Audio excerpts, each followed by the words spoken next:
Hi අද හදමු මෙන්න මේ වගේ ගෑවුණු තැන කන්න පුළුවන් රසම රස කැරන් කොකු කරි එකක්.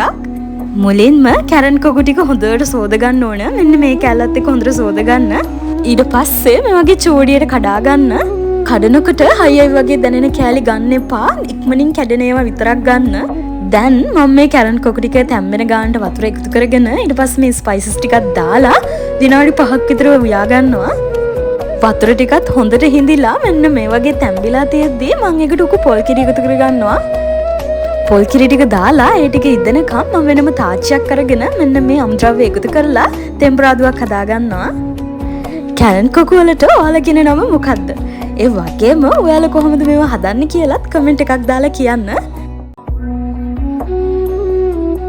දැන් අපි තෙම්පරාදු එක හදලා ඉවර වෙලා මෙන්න මේ වගේ කරයකට එකතු කරගෙන හොඳට කවලම් කරගන්න ඕන. ඉතින් ලේසියට රසට ඉක්මනට හදන්න නම් මේ රෙසිපි එක අනිවාර්යෙන් හදලා බලන්න.